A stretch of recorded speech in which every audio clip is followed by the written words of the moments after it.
Hello, and welcome back to True Crime Lounge. My name is Breezy, and if you know something different about me, it's because I actually have makeup on. I am doing tonight is a rare makeup tonight, and for those of you that know me, you know I don't wear makeup that very often. With that being said, we are going to continue on with part three of our five-part miniseries on the case of Madeleine McCann. And I want to say this is a very frustrating case to me. This is one of the harder cases for me to talk about because it involves children. But if you're new here, hit that like button, ring that bell for notifications. Also, please subscribe. You will notice all the episodes are coming out at one time, so it will be perfect timing for y'all, and I hope you can follow along with me. But with that being said, I'm going to jump right into today's episode, shall we? Because this was a bit of a long one. Let's start with the media and PD and PR on this case. So, there was a PJ officer that acknowledged in 2010 that the Portuguese police had been suspicious of the McCanns from the start because of the media circus. And Jerry told Vanity Fair in 2008 that he had decided to market Madeleine to keep her in the public eye.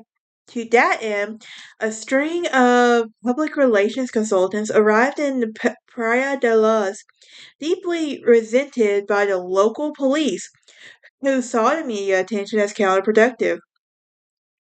Now, Alex Woodfall of the British PR firm Bell Hotchinger, representing Mark Warner Ltd., dealt with the media for the first 10 days, and then the British government sent the press officers that was apparently unprecedented. Now, the first government press officers was Sherry Dodd, who was a former Daily Mirror journalist and who was also followed by Clarence Mitchell, who was the director of the media monitoring for the Central Office of Information. Now, when the government withdrew Mitchell, the McCanns hired Justine McGuinness, who was reportedly headhunted for the job. And when she left, Hanover Communications took over briefly, headed by Charles Lewington, formerly John Major's private secretary. And with that being said, in September 2007, Brian Candy of the Everest Windows stepped forward for a benefactor and offered to cover the Mitchell salary so they could do a return. Now, Mitchell resigned from his government position and started working for the McCanns full time. Now he was later paid by Madeleine's fund. Now, what is Madeleine's fund, you might ask? Well, Madeleine's fund was set up by the McCanns, and this was basically leaving no stone unturned. And this was made on May 15, 2007, to raise money and awareness, and its website attracted 58 million hits in the first 2 days. Throughout May and June, the couple's PR team arranged many events to sustain media interest in the case, including a visit to the Portuguese cities of Fatima, as well as a trip to Holland, Germany, Spain, and Morocco. Now, on May 30th, 2007, it was accompanied by reporters. The couple flew to Rome in Sir Philip's Green Learjet to meet the Pope Benedict XVI. My brain is drawing a blank on that one. I had the numbers wrote down, now I can't remember. Anyway, um, and the visit was arranged by Cardinal Cormac Murphy O'Connor, who was the Archbishop of Westminster, and the following month, balloons were let off in 300 cities around the world. Now, by early June, journalists was voicing concerns with the sheer professionalism of it. Trouble journalists. Now, according to Matthew Harris, placing Madeleine on the front page of the British newspaper would sell up to 30,000 extra copies. She appeared to be on the cover of People magazine on May 28, 2007, on the front page of several media tabloids every day for 6 months, and as one of the many of the UK. Now, between May 2007 and July 2008, the Portuguese tabloid Correio da Manhã published 384 articles about Madeleine, and by June 2008, the search for her name on YouTube returned over with 3,600 videos. Um,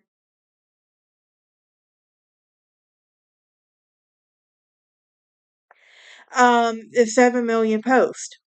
Now, let's talk about the first Portuguese inquiry, okay? And this wasn't so. Here's a timeline we should remember to keep in mind, okay? With the events happening after her kidnapping in her case.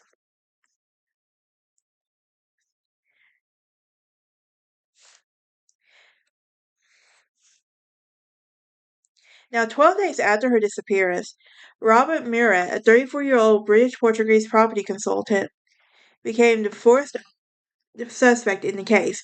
He was born in Hammersmith, West London, Murat, and he lived in his mom's house in Casa Liliana, 150 yards from the apartment 5A in the direction in which the man in the Tanner sighting had walked. Now, he was also named a suspect after the Sunday Mirror journalist told Portuguese police that had been the case. Now, the PJ had briefly signed Murray up to set up an official interpreter.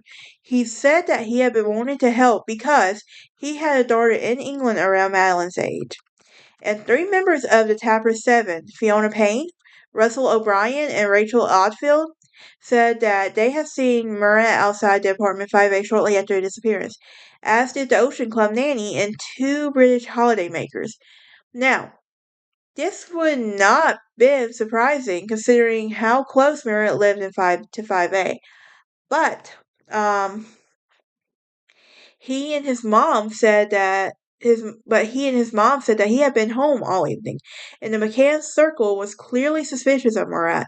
Now, one of the McCann supporters offered BBC Richard Bilton exclusive news to any development in the case if Bilton would report back to the press pack what was said about Murat. Now, beginning on May 15, 2007, Murat's home was searched and the pool was drained, his cars, computers, phones, and videotapes examined, and his garden even was searched using radar and shifter dogs. And two of his associates questioned in March 2008. One of those associates had his car set ablaze with the word Fala sprayed on it, and that means speak, so.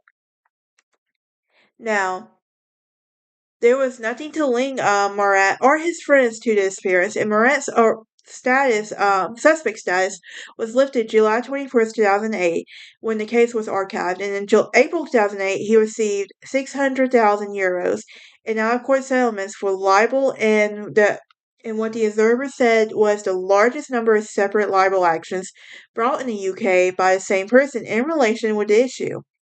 Now, his friends received 100,000 euros each.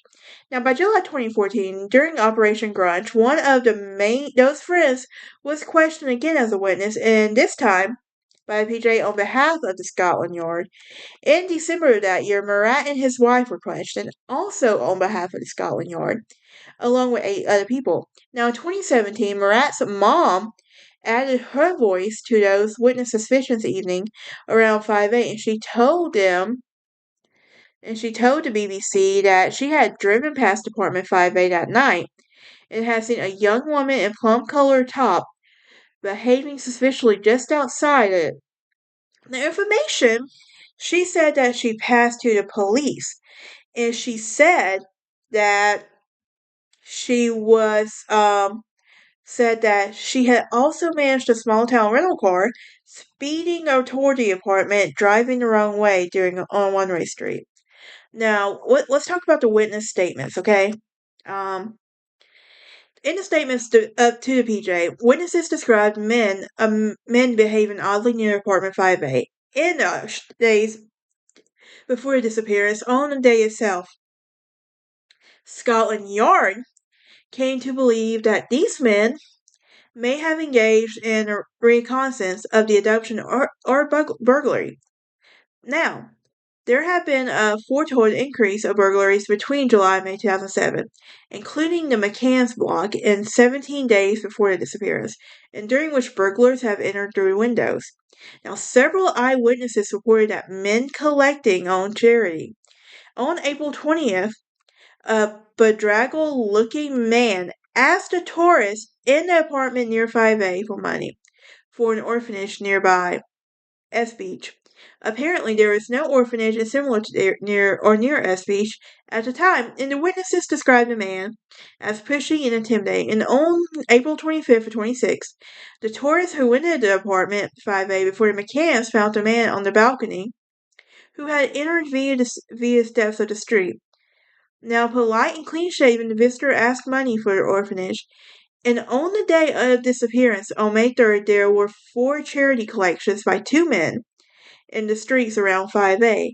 At 4 o'clock, 2 black-haired men approached a British homeowner looking for funds for a hostel or hospice in or near S Beach. And at 5 p.m., 2 men approached another British tourist with similar story. Now, an ugly blonde man appeared on May 2nd across the road from 5A, apparently watching it, and he had been seen April 29th near the Ocean Club. And on April 30th, the granddaughter of 5A's owners saw a blonde-haired man leaning against a small wall behind the apartments, and saw again on May 2nd near the Tapas restaurant, looking at 5A. Now, she described him as a Caucasian mid-30s with short cropped hair and with ugly spots.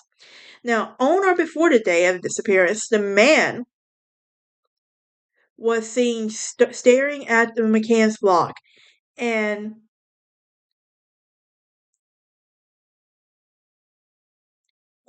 sorry, the ambulance is going past me for some reason. I'm very curious and nosy now. But anyway, um, 5A, and as though he had seen to a ground floor apartment, what caught her attention was that he looked around before shutting the gate quietly with both hands, and at 2:30, 2 blonde-haired men were seen on balcony 5C, an empty apartment 2 doors from 5A. And at between 4 o'clock and 5 o'clock, a blonde-haired man was seen near the room of 5A. And at 6 o'clock, another blonde-haired man was seen at the stairwell of the McCann's block. And at 11 o'clock, after the disappearance, 2 blonde-haired men were seen by the nearby street and raised voices. When they realized that they had been noticed, they reportedly lowered their voices and walked away. So, let's talk about the McCanns as suspects now, okay? The first indication that the media was turning against the McCanns came on June 6, 2007, when a German journalist asked them during a Berlin press conference whether they were involved in the disappearance. And on June 30th, a 3,000-word article entitled The Madeleine McCann Case, A Pact of Silence, appeared in Sol, a Portuguese weekly, that they were involved in the disappearance. But it was stated that the McCanns were suspects, and it also highlighted that the inconsistencies between the statements in implying that the Tanner sightings had been invented and the reporters had obtained the Tappan 7 mobile numbers on another witness, so it was apparent that the inquiry had a leak. Now, this and later articles, the Portuguese press invariably followed up on in the UK, made several allegations based on no evidence, which would engulf the McCanns for years on social media. Now, they also included that the McCanns and the Tappan 7 were swingers, and that the McCanns had been sedating children, and the group that had been formed a pact of silence. Regarding what they had happened on the night of disappearance, now much has been made in apparent inconsistencies within and between the McCanns and the Tappan 7 statements. Now, the police had asked a group of questions in Portuguese, and the interpreter had translated the replies. And according to Kate, the statements were then typed up into Portuguese and verbally translated back in English for the interviewees to sign.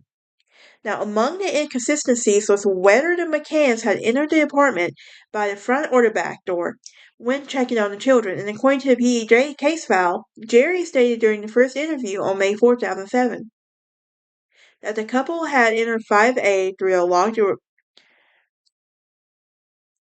door on his case at 11:05 and 10:05 and 11 o'clock. 9:05 at 10 o'clock checks. And the second interview on May 10th, he said that he entered through an unlocked patio door, and the patio doors could be unlocked only from the inside. So the parents had left them unlocked to let themselves in. There were also an inconsistency about whether the front door had been locked. And Jerry told the Sunday Times in December 2007 that they had used the front door earlier in the week, but it was next to the children's bedroom, so that they had started using the patio door instead. Now, the PJs questioned why, when Kate discovered Madeleine was missing, that she ran to the tapas instead of leaving the twins alone in 5A. Reasonable, I get that one. Um, when she could have used her mobile or shouted to the group in 5A's rear balcony. Now, another issue was whether the exterior shutter over Madeleine's bedroom window could be opened from the outside. And according to journalist Danny Collins, the shutter was made of a non-ferrous metal stats on the roller blind that was housed in a box at the top of the inside window, controlled by pulling on a strap. And once rolled down, the stats locked in place. Outside, the windows could have been raised, and everything is suspicious. Now, Kate said that the shutter would be closed and Madeleine would be put to bed, but opened when she discovered Madeleine was missing. Now, Jerry told the PJ that when he first alerted the disappearance, he had lowered the shutter and then gone outside to discover that it could be raised from the outside. And against the Portuguese, police said that a shutter could not have been raised from the outside without being forced. But there were no signs of forced entry, but there was also the shutter would open and cause a lot of noise. Now, the first apparent discrepancies contributed to the view of the PJ that there had been no abduction. Now, Kate's shout of they've taken her was viewed suspicious, as though they have been trying to lend credence to false abduction stories, particularly from the August onward. Now, these suspicions developed into a theory that Madeleine had died in apartment 5A as a result of the accident, perhaps after being sedated to help stay asleep, and after her parents had hidden her body for a month. Hidden the body for a month. Why does this sound so familiar? Sorry, that case angers me. But anyway. But yeah. Driving to an unknown place with the car and had 3 weeks of disappearance. In 2010, Carlos Anjos, former head of the Police Detectives Union in Portugal, told the BBC program Panorama that most Portuguese investigators were believed that Madeleine had died as a result of an accident in the apartment. Now,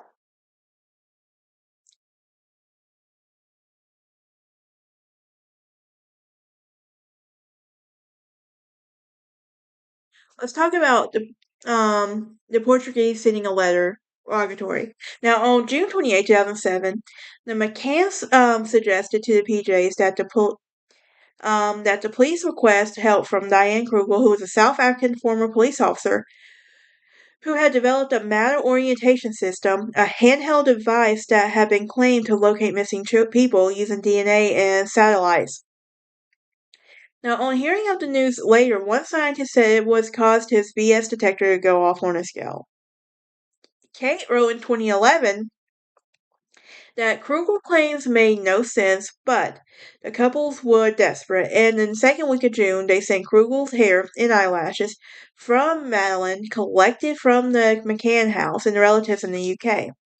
Now, Krugel arrived at Praia de Luz on July 15, told the McCanns his equipment had picked up on a static signal in the area in the beach nearby in Rocha Negra Cliff.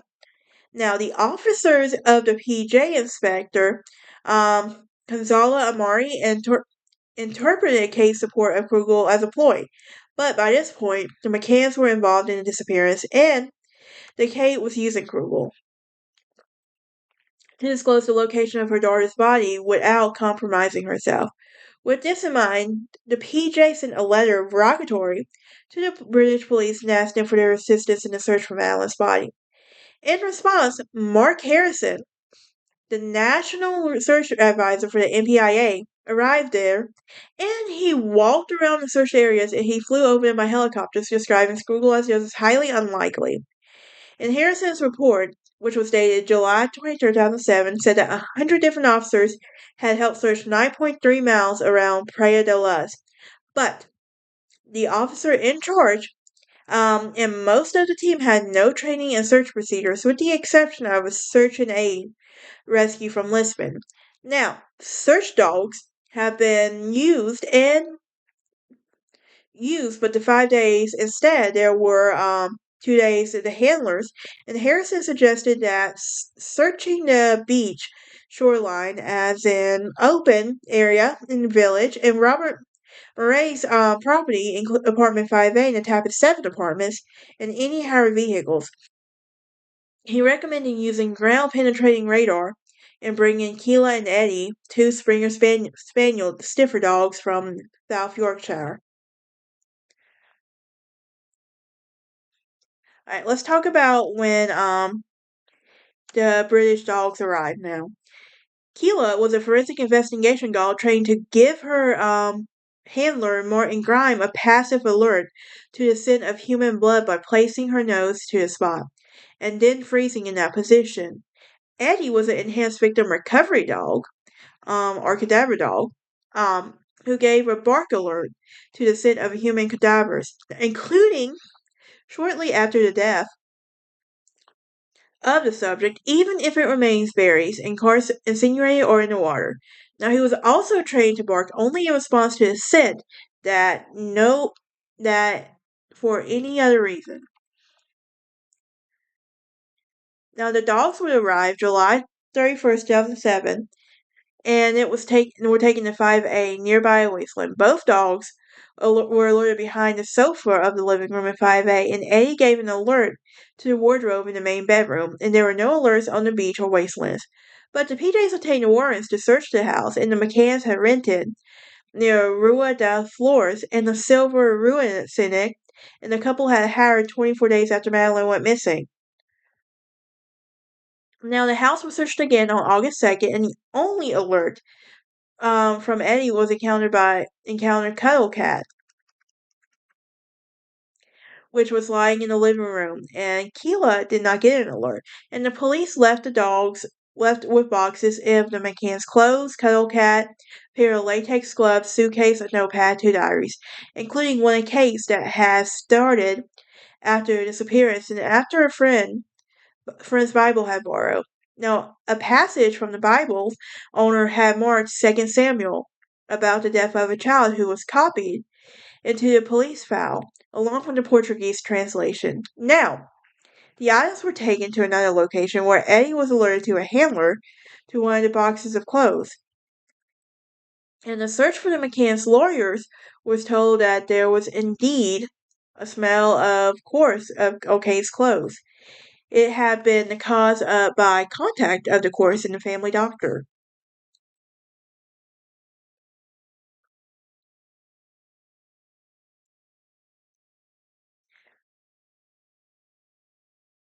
Now, the police were removed around night on August 6th, and Keela and Eddie were taken to an underground car park on opposite of PJ headquarters, where 10 cars were parked, including the McCanns and Murray's. Eddie, the cadaver dog, gave the alert outside the McCann's car by the driver's door. The next morning, Keeler alerted the driver's side with a boot, and in the map compartment of the driver's car, which contained the ignition key and the key ring. Now, when the key ring was hidden underneath in a fire bucket, and she was alerted again, and this time the bucket was moved to different floors of there, and almost immediately a Portuguese press began running stories that Madeleine had died inside the apartment at 5A. All right, that is it for this part 3 of our 5-part series. Join me next time as we talk about part 4.